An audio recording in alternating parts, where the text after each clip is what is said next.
Merits and demerits of programming language. Programming language भनेको के हो त्यो पहिला थाहा पाउनुपर्छ। त्यस पछाडि मेरिट्स एन्ड डिमेरिट्सको बारेमा हामी डिस्कस गरिहाल्छौँ होइन। प्रोग्रामिङ ल्याङ्ग्वेज भनेको चाहिँ सर्ट डिफिनेसन भन्दाखेरि के भन्दाखेरि प्रोग्रामिङ ल्याङ्ग्वेजको भनेको a programming language is a formal set of instruction rules and syntax that allows humans to communicate with and command computers to perform a specific task creating softwares website and etcetera भन्नुभयो होइन। दुईजना मान्छे communicate गर्दाखेरि अब Nepali ल्याङ्ग्वेजमा communicate गर्छ अथवा English ल्याङ्ग्वेजमा communicate गर्छ। त्यसै गरी अब हामीले कम्प्युटरसँग कम्युनिकेट गर्नको लागि चाहिँ हामीले के गर्छौँ भन्दाखेरि प्रोग्रामिङ ल्याङ्ग्वेजको युज गर्छौँ क्या। वही हो प्रोग्रामिङ ल्याङ्ग्वेज भनेको। अब यसको मेरिट्स र डिमेरिट्स के छ भनेर भनेको छ। Merits of programming language are problem solving. Problem solve गर्नको लागि मेरिट्स एडभान्टेजेस भने जस्तै हो होइन। प्रोग्रामिङ ल्याङ्ग्वेजले गर्दाखेरि के एडभान्टेज पाउँछौँ हामीले भने जस्तै हो problem solving, automation, accuracy and efficiency. Accuracy and efficiency हुन्छ ठिकै छ यो। कम्युनिकेसन विथ कम्प्युटर्स एडभान्टेजमै पर्यो। डेभलपमेन्ट अफ एप्लिकेसनहरू विभिन्न प्रकारका एप्लिकेसनहरू डेभलप भयो, जस्तै कि अब गेम्सहरू डेभलप भयो, यता सोसियल मिडियाजहरू डेभलप भयो। यो सबै केले गर्दा भएको? प्रोग्रामिङ ल्याङ्ग्वेजले गर्दा भएको। डाटा ह्यान्डलिङ एनालाइसिस, डाटाहरू अब टिप्न ओर्न सबै थोक एप्लिकेसनकै थ्रुबाट हामीले सजिलै सक्छौँ। त्यो भनेको प्रोग्रामिङ ल्याङ्ग्वेजले गर्दै भयो नि त। अनि करियर अपर्च्युनिटिज भने चाहिँ जागिर खानलाई पनि अब प्रोग्रामिङ ल्याङ्ग्वेज छ, कम्प्युटर छ, कम्प्युटरमा प्रोग्रामिङ ल्याङ्ग्वेज छ भने चाहिँ कम्प्युटरमा के अरे प्रोग्रामिङ ल्याङ्ग्वेज कसरी हुन्छ भने एउटा मान्छेले अर्को यो कम्प्युटरसँग कम्युनिकेट गरिरहेको हुन्छ नि त। त्यो हुँदाखेरि उसले केही न केही काम गरिरहेको हुन्छ। त्यो काम गरेर चाहिँ करियरको लागि पनि अपर्च्युनिटी पायो त काम गरेपछि त पैसा आयो नि त, त्यही हो होइन। लोजिकल एन्ड क्रिएटिभ थिङ्किङहरू पनि विकास हुँदै गयो। अब एडभान्स लेभलको थिङ्किङ बढ्दै गयो नि त मान्छेहरूमा। त्यो हुँदाखेरि लोजिकल एन्ड क्रिएटिभ थिङ्किङ पनि यसको मेरिट्समै पर्यो। के हो मेरिट्स अथवा एडभान्टेजेस अफ प्रोग्रामिङ ल्याङ्ग्वेज भनेको problem solving, automation, accuracy and efficiency, communication with computers, development of applications, data handling and analysis, career opportunities, logical and creative thinking भन्दा भयो मेरिट्समा है। अब डिमेरिट्समा भनेको demerits of programming language. Demerits of programming language भनेको complexity भन्दा भयो। कम्प्लेक्सिबिलिटी होइन, complexity अलिकति अब गाह्रो हुन्छ। अब गाह्रो मतलब एडभान्स लेभलमा थिङ्क गर्दाखेरि सुरुमा गाह्रो हुँदै गाह्रो लेभल बढ्दै जान्छ नि त। त्यो हुँदाखेरि त्यो एक किसिमको डिमेरिट्स हो होइन। टाइम कन्ज्युमिङ, टाइम त अभियसली लागिहाल्छ होइन। डिमेरिट्समा त्यो पर्यो। अनि इरोर्स एन्ड बग्स, अब कम्प्युटर भइसकेपछि इरोर्स हुँदैन भने त केही ग्यारेन्टी छैन नि त।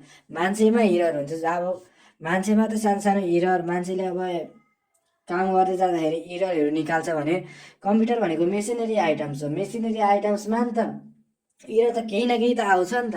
त्यही हो इरर्स एन्ड बग्स भनेको। हाई मेन्टेनेन्स चाहिँ गरिराख्नुपर्छ। अब मेन्टेनेन्स गरेन भने काम छैन। Security risk, hardware and software dependency, costly development हो। मेन भनेको यो कस्टली डेभलपमेन्ट हो। यसको डिसएडभान्टेजेसमा मेन पोइन्टै कस्टली डेभलपमेन्ट भन्दा हुन्छ। अनि पर्फर्मेन्स इस्युज कहिलेकाहीँ हुन्छ। त्यही भएर डिमेरिट्समा के पर्यो भन्दाखेरि complexity, time consuming, errors and bugs, high maintenance, security risk, hardware and software dependency, cost development र पर्फर्मेन्स इस्यु भनेर यति रह्यो यसको मेरिट र डिमेरिट के को भन्दाखेरि प्रोग्रामिङ ल्याङ्ग्वेजको फाइदा र बेफाइदा यति नै रह्यो। अब नेक्स्ट टपिक भन्दा नि क्वेसन एन्सरहरू छ होइन। केही क्वेसन एन्सरहरू यही फर्स्ट क्वेसन छ define language translator explain the different types of language translator using it's example भनेको छ होइन। अब एक्जाम्पल ल्याङ्ग्वेज ट्रान्सलेटर भनेको के भन्दाखेरि मेन डिफिनेसन भनेको language translator is a system software, एउटा सिस्टम सफ्टवेयर हो जुनले चाहिँ that converts a program written in one language to another language. यसले चाहिँ एउटा ल्याङ्ग्वेजलाई अर्को ल्याङ्ग्वेजमा कन्भर्ट गरिदिन्छ। यो एउटा सिस्टम सफ्टवेयर हो जुनले एउटा ल्याङ्ग्वेजलाई अर्को ल्याङ्ग्वेजमा कन्भर्ट गरिदिन्छ र युजरली मेसिन ल्याङ्ग्वेजलाई कन्भर्ट गरिदिन्छ so that the computer can understand and execute it. अब यसको टाइप्स अफ ल्याङ्ग्वेज ट्रान्सलेटर्स भनेको चाहिँ के हो?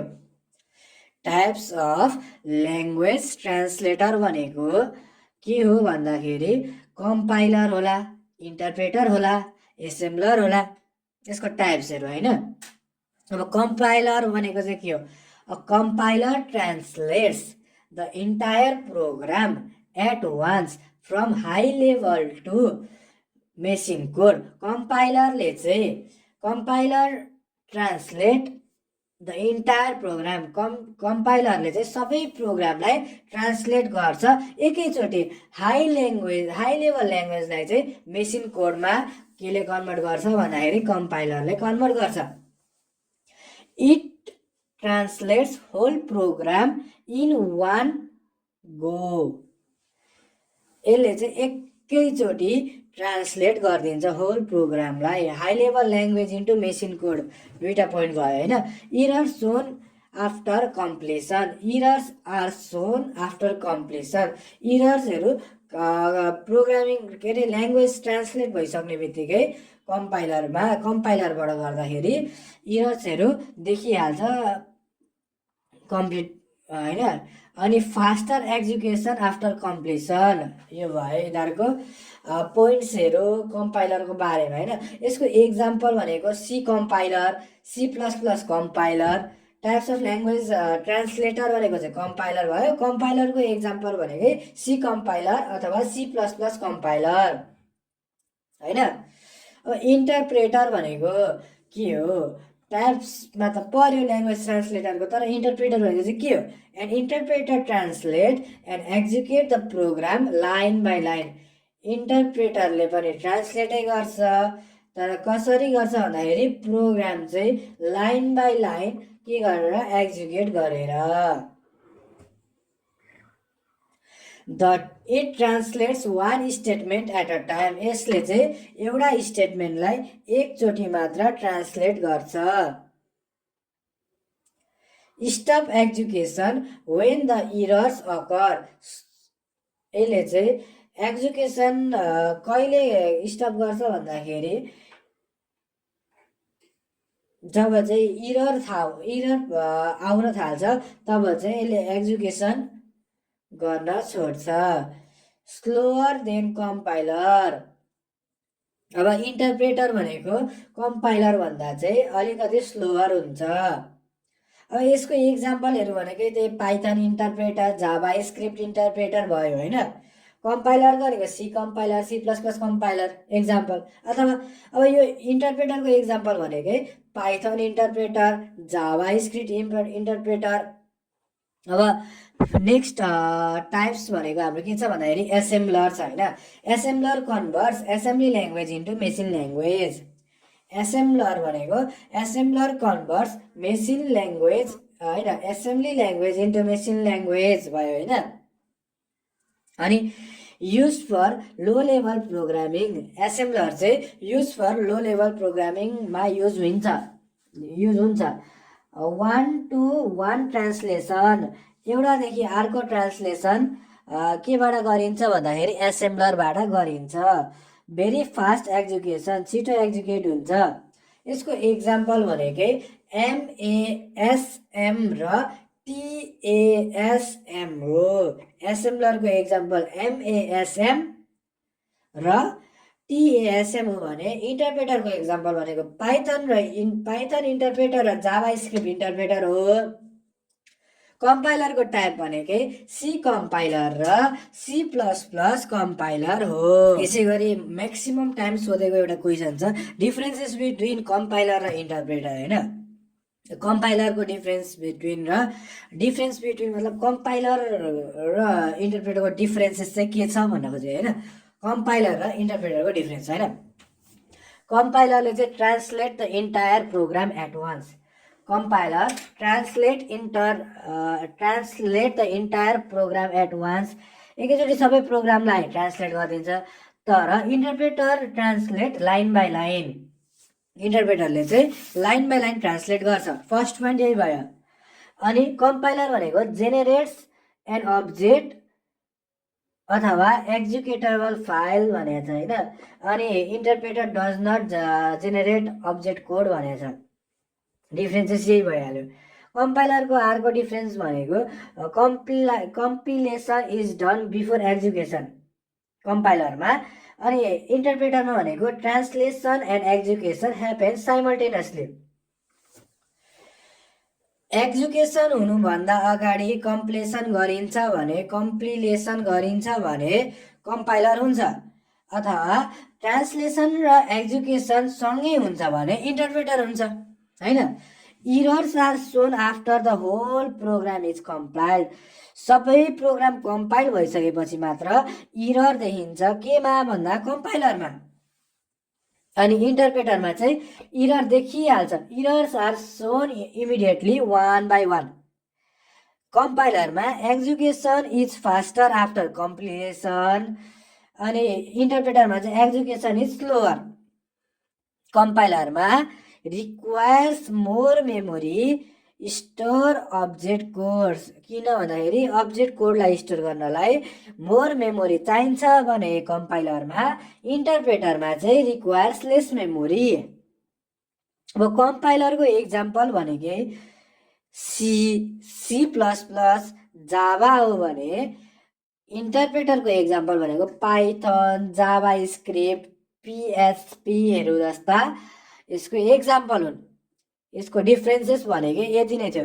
के थियो भन्दाखेरि फर्स्ट पोइन्टमा ट्रान्सलेट गर्छ प्रोग्राम एट वान्स होइन कम्पाइलरमा। अनि generate an object executable file भइहाल्यो।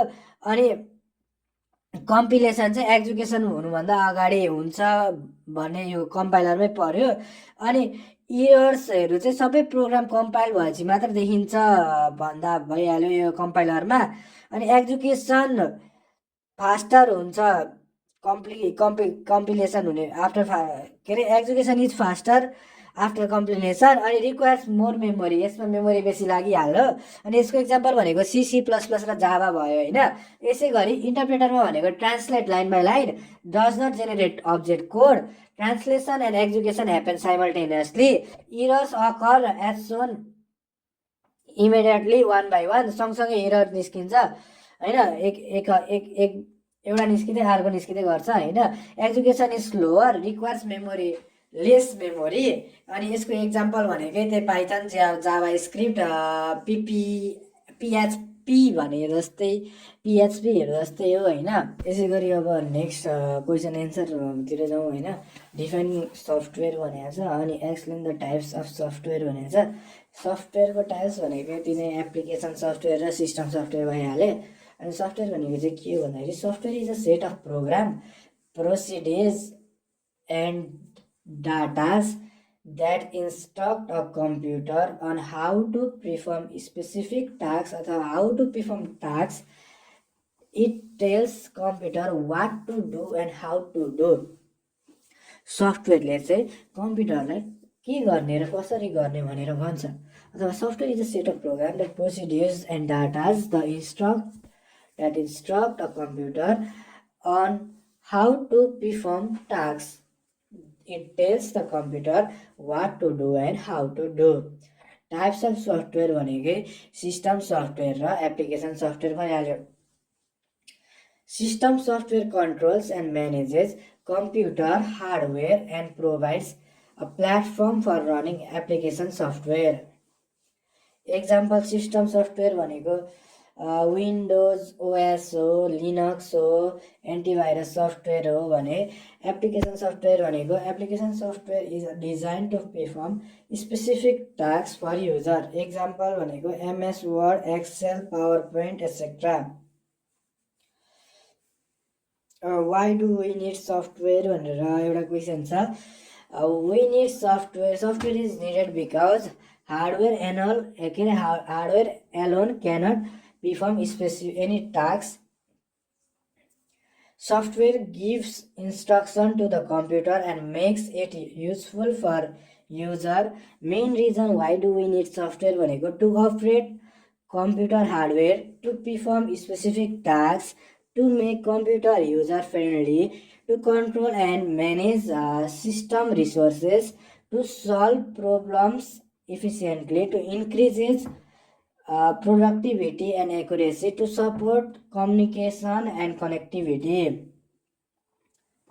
होइन सफ्टवेयर किन चाहिन्छ मेन रिजन भनेको त्यही हो। अपरेट कम्प्युटर हार्डवेयर एउटा, अनि perform specific task, to make computer user friendly, to controls and manage system resources, to solve problems efficiently, to increase productivity and accuracy, to support communication and connectivity. यति थियो software भनेको के हो, त्यसको type भनेको के हो, किन सफ्टवेयर चाहिन्छ भनेर होइन। यसै गरी फ्लो चार्ट भनेको के हो भने एउटा टपिक छ र जेनेरेसन्स अफ कम्प्युटर प्रोग्रामिङ भन्ने टपिक छ होइन। फ्लो चार्ट भनेको चाहिँ flow chart is a diagram that describes process system or a computer algorithm हो होइन। It works as the road map which describes the path through the data will flow as it is proceeds होइन flow chart भनेको। अनि generation of computer programming भनेको 1GL 2GL 3GL 4GL 5GL। 1GLमा चाहिँ machine code हुन्छ भने 2GLमा assembly language, 3GLमा high level language, 4GLमा डोमेन स्पेसिस र 5GLमा एआई बेसिक लोजिकहरू भने जस्तै हो होइन।